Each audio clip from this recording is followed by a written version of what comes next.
Hello, hello, hello. So today we're going to talk about content marketing, how it could help your company, how it also is a nice way to identify the culture of your company, how you can use content to get better results. Please stay tuned because we'll be back soon.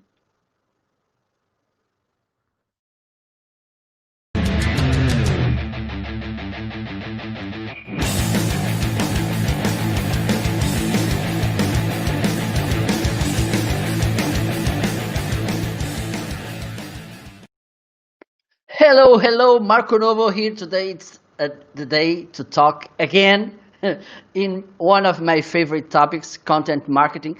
And to talk about this, I have here Christoph. Well, not here, it's on the basement waiting for me for us with a cookie and a glass of water and watching a movie. And I brought him, I asked him to be here. And I have to tell this, I have to say this.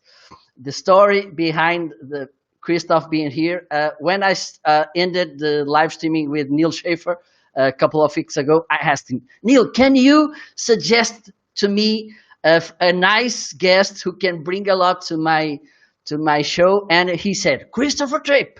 It's an amazing guest, so bring him.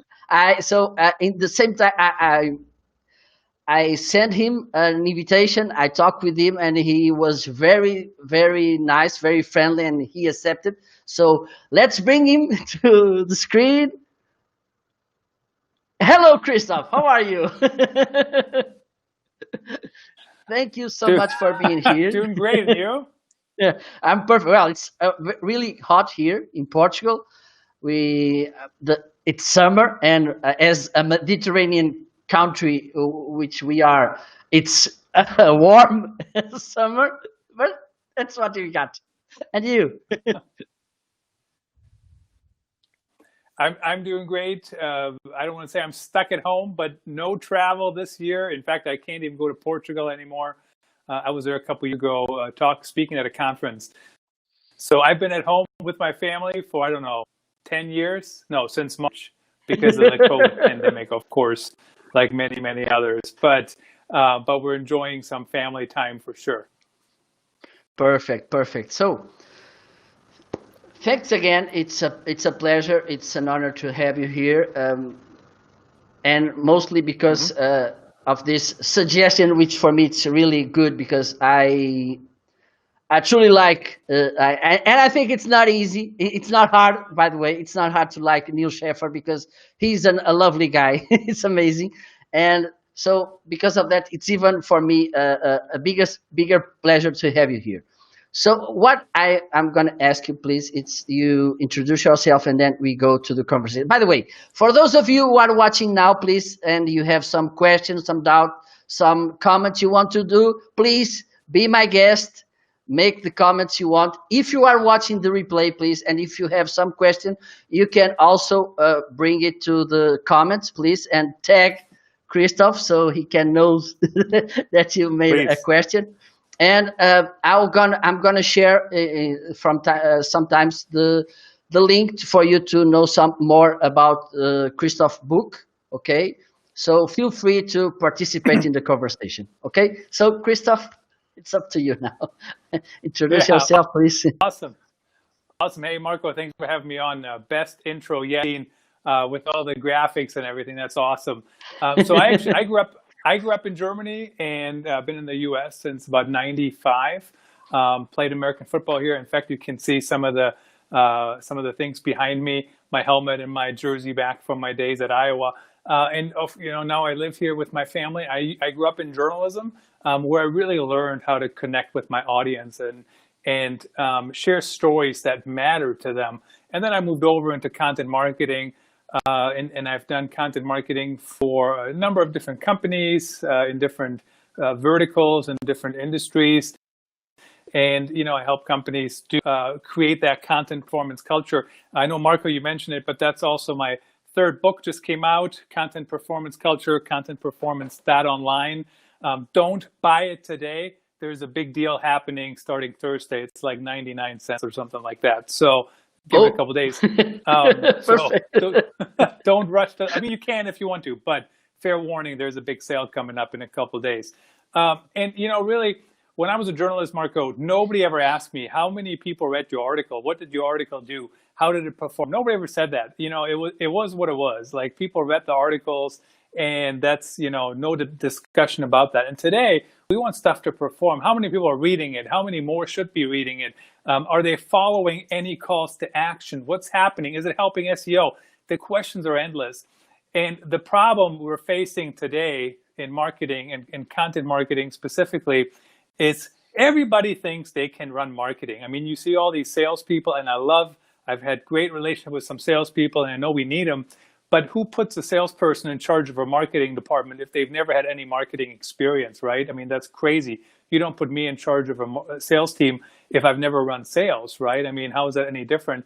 So marketers need to focus on performance. And the way you focus on performance is you have to structure your time, and you have to prioritize, and you have to, keep driving things and keep trying things. So when all these people out there, Marco, are talking about what's no shortcuts to where we're going. It's you have to keep pushing forward and try new things and keep trying. And there's a lot of good involved. So that's what I do today.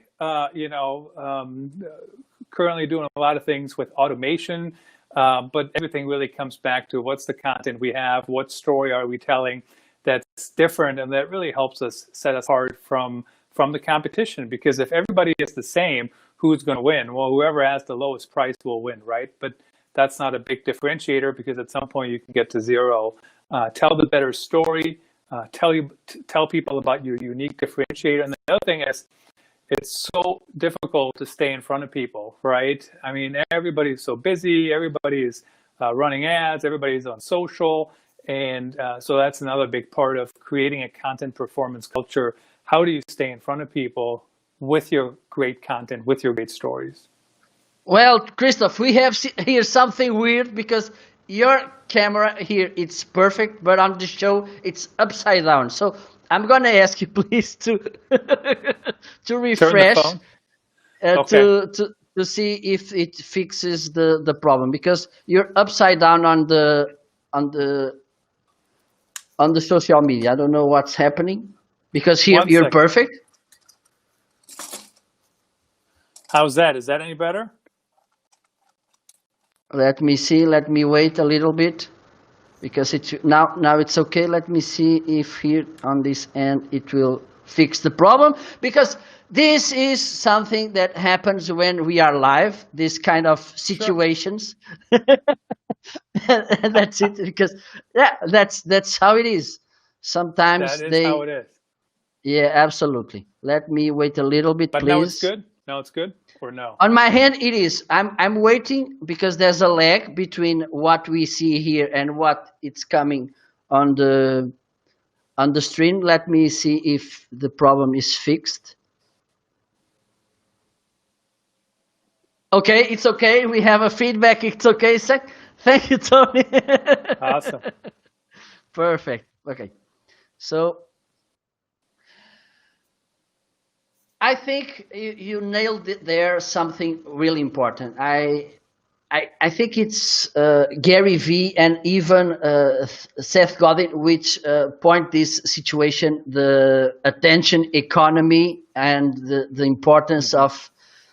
And don't you think that even today too many managers, CEOs think about this content, maybe content marketing, like kind of, okay, let's do advertising on social media, and they this kind of mindset. Don't you think it's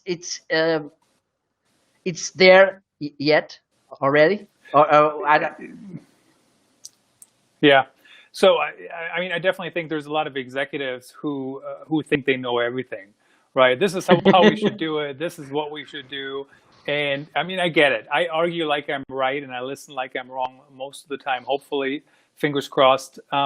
But absolutely, there's a lot of executives who think they know what the right thing is, and of course, one of the hardest part is to talk with them about that it's not the right thing, or that that's not the best idea, or you evolve their idea, right? I just did a episode of the Business Storytelling Podcast, which is my own podcast with Andrea Freirear, and she talks about that in agile marketing.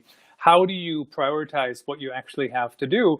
And that's one of the things you have to talk about. What are the things that are going to work? How do we do them? How do we try them? How do we make it a omni-channel approach? So it's not just one campaign or one article or one tweet or whatever. How do you put it all together? And that's so important. So I'm a big fan of the COPE model: create once, publish everywhere. I use every strategy in the book, Marco, whether it's advertising, social media, organic, email marketing, email automation.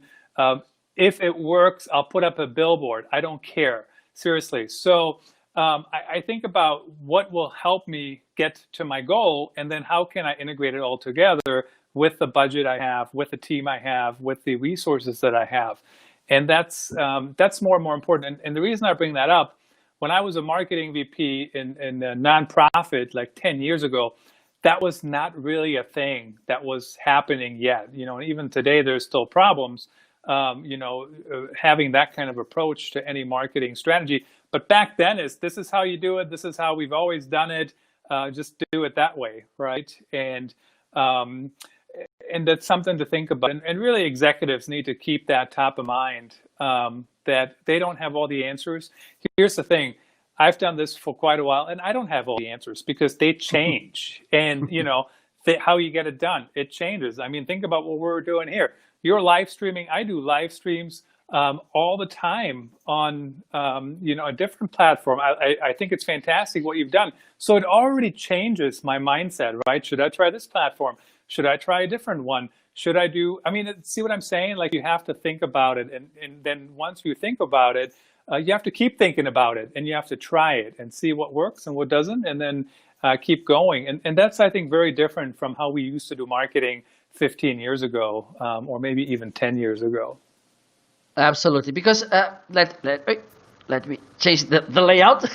So, because this thing, we had this 1.0 approach, which was all the time pushing information, and then it came this 2.0, and content marketing it will work if you understand this, because one thing that it's not an expense, because some people think, oh no, I won't spend money in this because I can do advertising. And the other problem, I think, it's people managers like billboards like this, okay, eagle thing, big TV shows, big billboards, big magazine pages and everything. Yeah. And content marketing is not that much about it.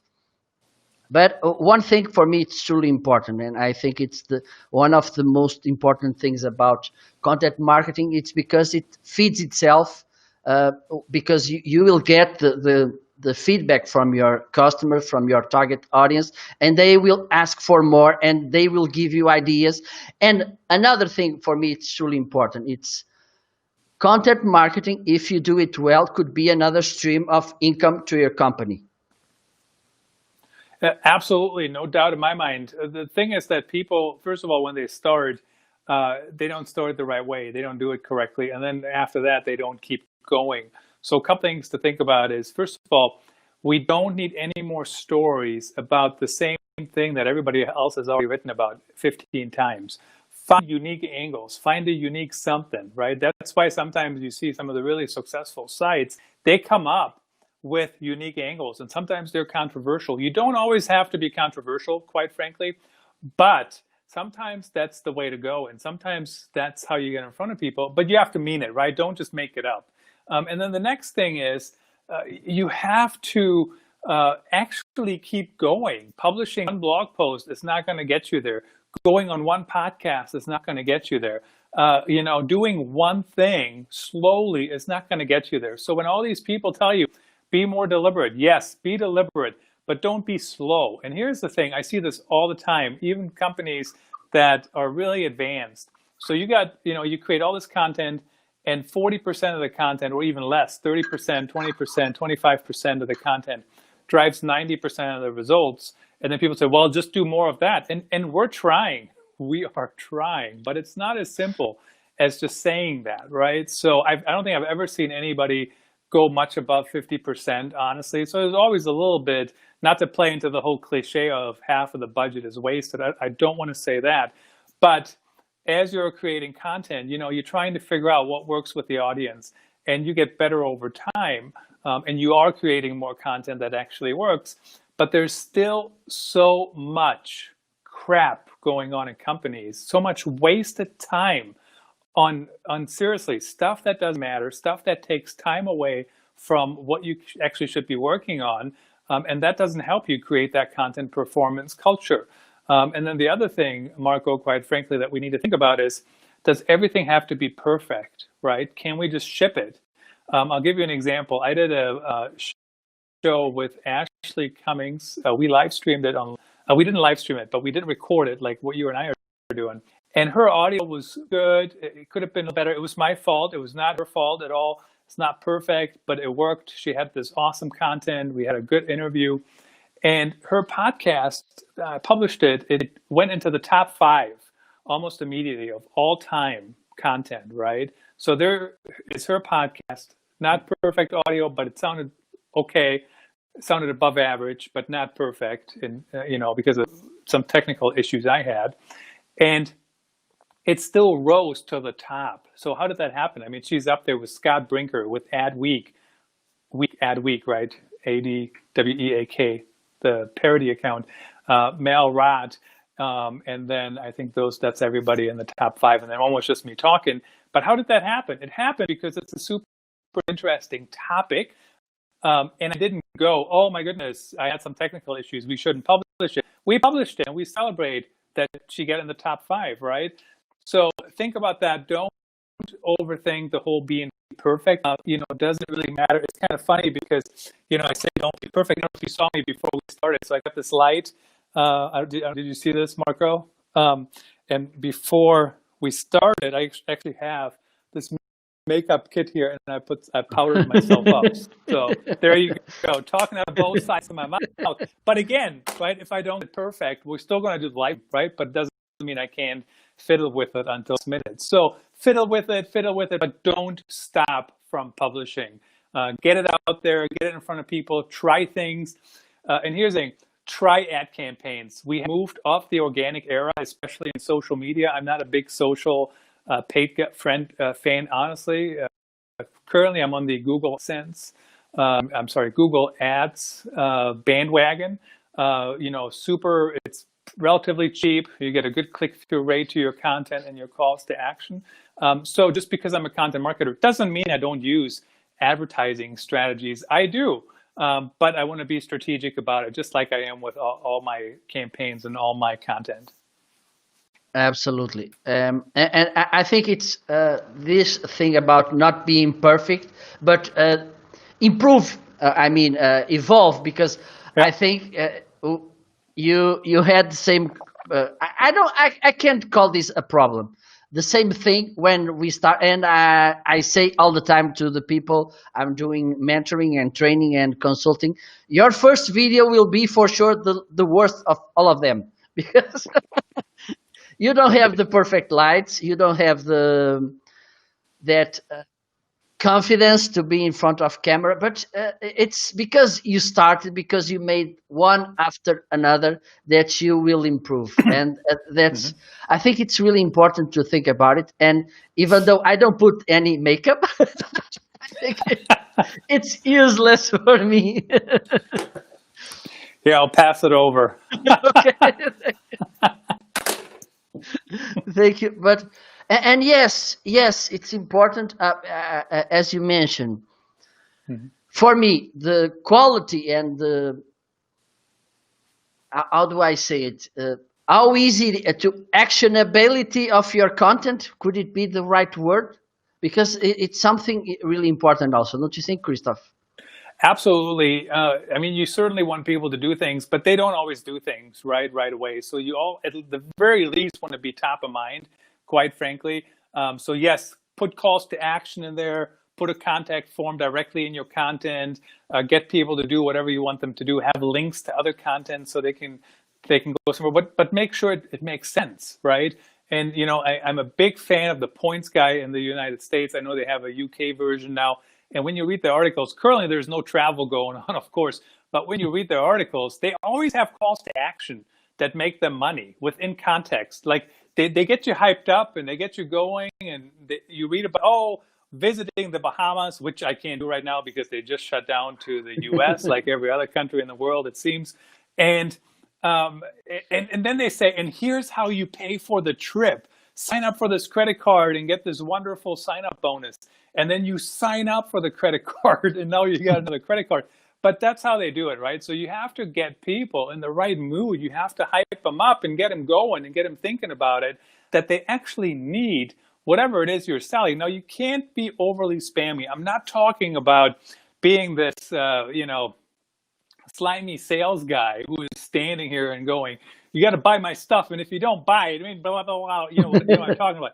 Don't be like that, but you can tell a good story and then have the relevant call to action to whatever it is you're trying to sell. The other thing, Marco, I want to circle back on. You mentioned your first video might not be good. Here's the other beauty.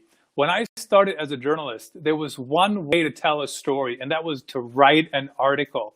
The end. That was it, right? Today, there's all kinds of ways to tell a story. You don't even have to write. I mean, so here's the thing. So we're doing a live stream. You can do that. You can put on YouTube.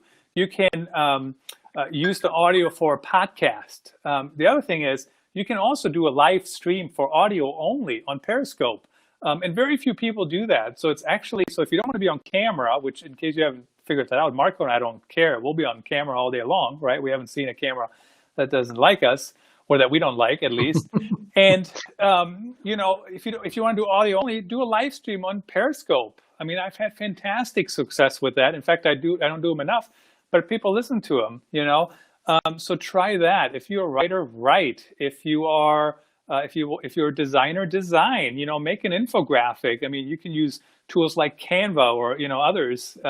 So the different types of content assets has become easier and easier over time to use. So just think about that. Where's your strength? What are you most comfortable with? And then try that while you're getting started.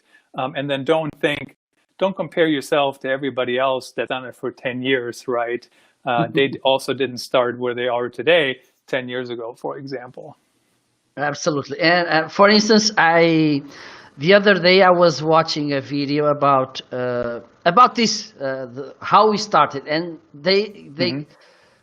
they came up with a video of Marquis Brownlee. I don't know if you know who he is.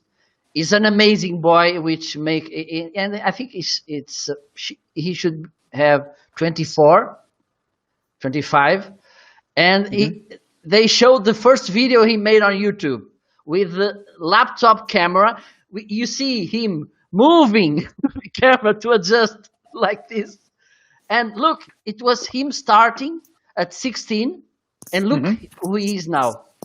And that, I think it's really important. But another thing for me, really important that you mentioned, it's about creating context, which is a great thing. One of the biggest advantage of using content marketing is, okay, I give you this content. Now it makes sense to do the next step. Yep. And it is one thing I like to say is there's just one thing most important that than what you do to get the first sale to a customer. It is what you do after he made the purchase.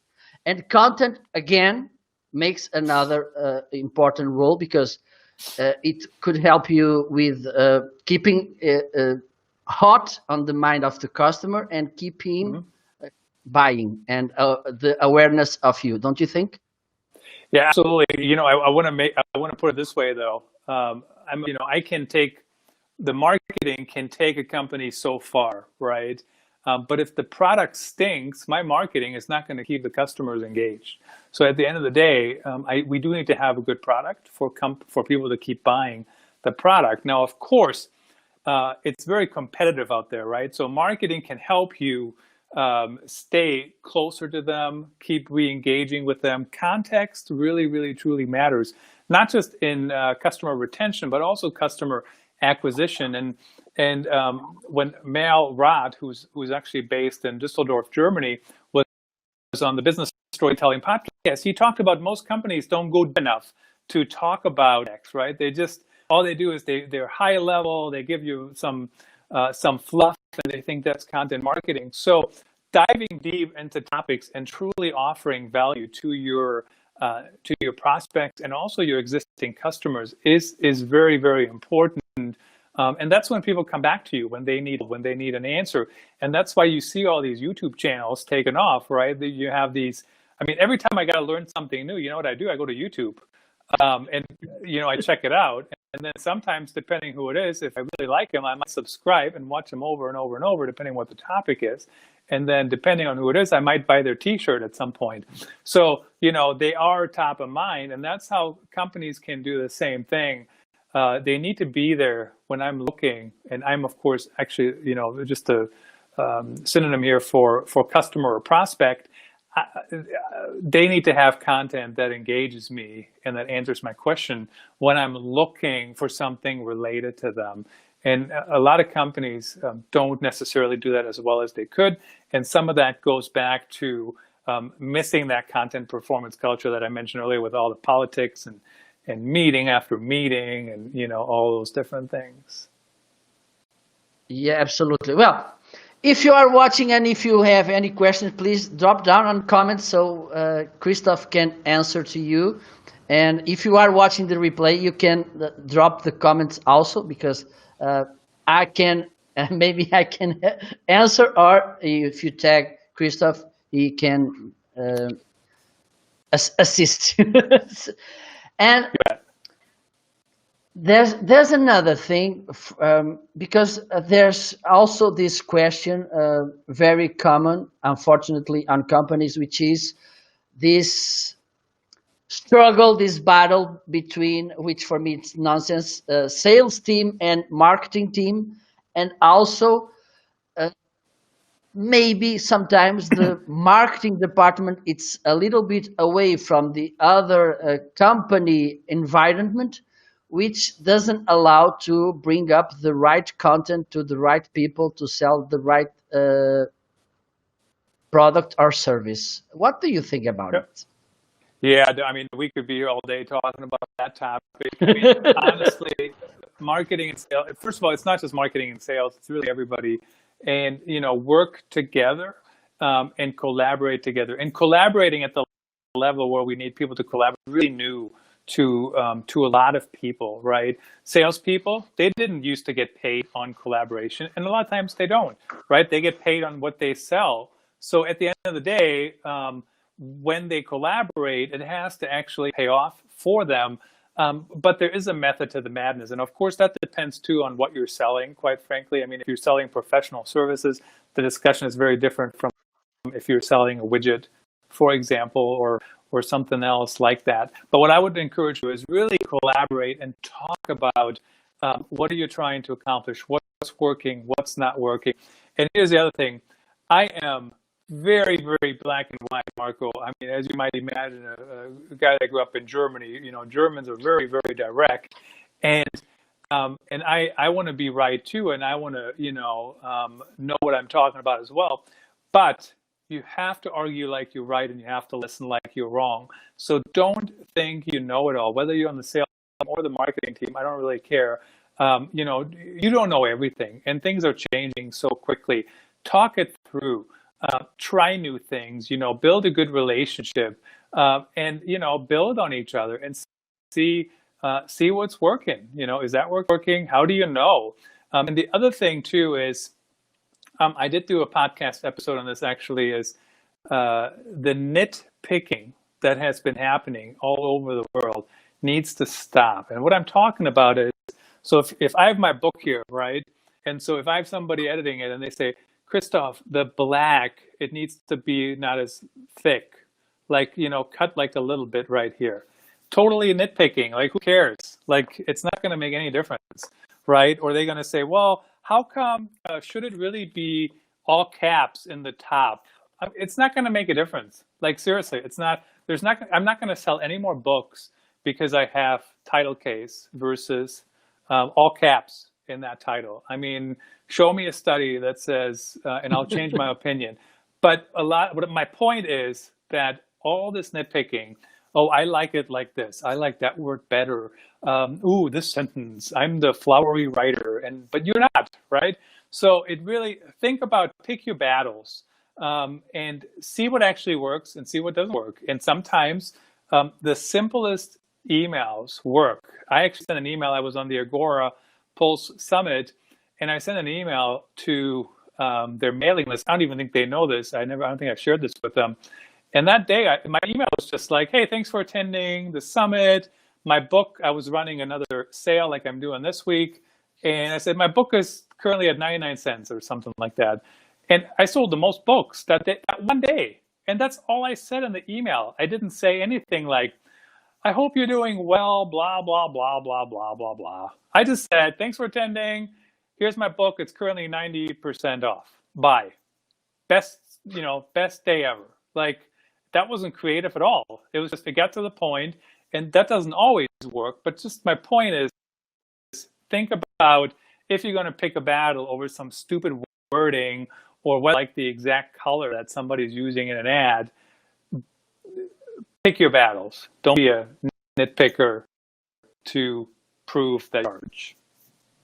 Absolutely. Well, this KISS acronym, it's always important because there are some people who say keep it simple and stupid, keep it super simple, but the question is, and again, the context is important because people were watching you and then you send them the email and they say, oh, the price is good, Christoph is good, so let's buy this book, and that's it. I think it's really, because sometimes we fell in this situation, which is, okay, let's do everything the last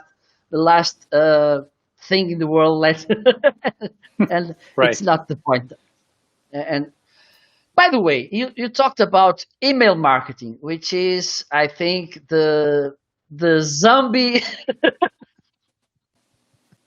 the zombie digital marketing cousin, which everybody's killing him, and it's not that. But I think it's again the question of the approach, right? Because yeah. Yep. Don't write the obituary yet for email marketing. It's not dead for sure. yeah, because as you said, because sometimes it's too salesy. Sometimes you just put so much information there that I get overwhelmed. Well, what should I do now? Should I hit this call to action, this one, and you get 10 call to actions in the same email? Yeah, it's like so those emails they're created by committee, right? They got 10 calls to action. So what that means is, Marco, they couldn't decide what they wanted to do, and then people don't do anything because they're overwhelmed. yeah, and I think it's again, it's important this, and I I had this problem. Even though I like to make educational movie videos and content, sometimes, and I think it's important to think about it, to talk about it. We don't deliver a simple message. Okay, at the end, I want you to do this. Mm-hmm. Okay, even though it is okay, just keep educational. I don't want to sell anything to you, but this intention for me it's really important when you're doing content marketing, don't you think? Yeah, absolutely. I mean, first of all, offer the context, tell a good story, and then make it clear what the next step is. What can people do? Is there, can they sign up? Can they subscribe? Can they buy something? I mean, if you go to the bottom of all of my articles, my book is there, right? I mean, if you don't do anything else, check out the book. And even if you don't buy the book, I still get an Amazon affiliate fee, right? Just because you clicked over. So yeah, always have calls to action, but don't overdo the calls to action. On the flip side, I saw an article the other day, and every third paragraph or every second paragraph it said, "Buy our software now." Two paragraphs, "Buy our software now." Two paragraphs, "Buy our software now." That's a little that's a little overkill, but every once in a while, certainly it's okay to have calls to action and make it easy on people to buy something from you. Absolutely. And again, and there's this situation also because sometimes, and I mentioned it before, I don't, but too many people see this content marketing thing as okay. I have to bring up new ideas every day. Don't you think that repurposing it's not being used or take care as it should be? Because as you Yep. mentioned, you can bring this live video, you can make a podcast, you can make small nugget videos, you can make an article, and for instance you can make a book. You can make a book, absolutely. And so, yes, 100% agree. Repurpose, repurpose, repurpose. So I'm a big fan of that, actually. I mean, record a podcast, write an article about it or a related topic. Even if it's not the same topic, it doesn't have to be word for word. Then that article can turn into all kinds of social posts, can turn into ads. I can also make it a chapter in a book. So my book, it's basically just the chapters, the basis comes from blog posts. So it's not just a collection of blog articles, but a lot of the content started as blog articles and then I rewrote it in the book. So that is, that way you can be 70% there. The other way how I like to repurpose, quite frankly, is so I look at the metrics every once in a while. What's working, what's not working. And when articles don't crack the top whatever it is, like the top 40% or something like that after a while, I might repurpose them, right? Or I might just update them, or I might just kill them, depending on how well they did. So yeah, always repurpose your stuff, always keep talking about it, and then see what works and see what doesn't work. And you can go back and you can update old articles. Don't write about the same topic over and over. Just take the old content, update it, kill it, use parts of it, try a different headline. So it's not just about sitting here and going, I'm writing. It's not, get off the hamster wheel and be strategic when you are trying to create that content performance culture, for sure. Absolutely. Well, we are just coming to the end, my friend. It was running fast. We have this comment from Chris. There are too much marketing emails in my mailbox every day. Don't read them anymore. I think it's in some cases that's the problem. So many people, so much people doing the same, and then we get kind of vacuum, and we don't want to read them anymore. So, Chris, I have to pick one idea about this content culture, which will it be? Oh, it's like picking your favorite child, right? Definitely take a look at my 5 pillars of a content performance culture. And one of them is that everybody's job is to be innovative. And I see that failing all the time. People don't want to do it. People can't do it. People find excuses. They're not enabled to do it. So really make it your job to be innovative and come up with things. And here's the other thing, innovation comes in all kinds of different formats, right? I mean, it's as simple as my daughter brought down this lighting ring so you can see my face a little better. It's not even mine, right? She's like, hey, why don't you use this? Take a look. And that's kind of innovation, right? You're collaborating together, pretty small. And I like it. I think the lighting is better, quite frankly. Hopefully you can see that on your end as well. But work together, collaborate. Stop the stupid power struggles and stop the constant bickering and office politics. The less time you spend on those things, the more time you will be able to spend on creating content that actually has a chance to make a difference. Because at the end of the day, if you don't do anything, if you don't run any campaigns, you're not to drive any results. So those things can help you get there.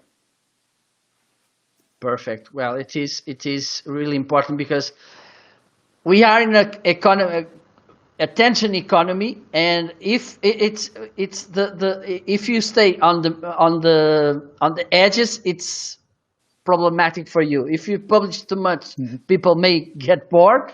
If you don't publish, people don't see you. That's the problem. Find that balance. Absolutely. Well, Chris, I think we still have 2 minutes to my suggestion time from my guest. A shout out to a professional, which you think it will be nice for us to follow up.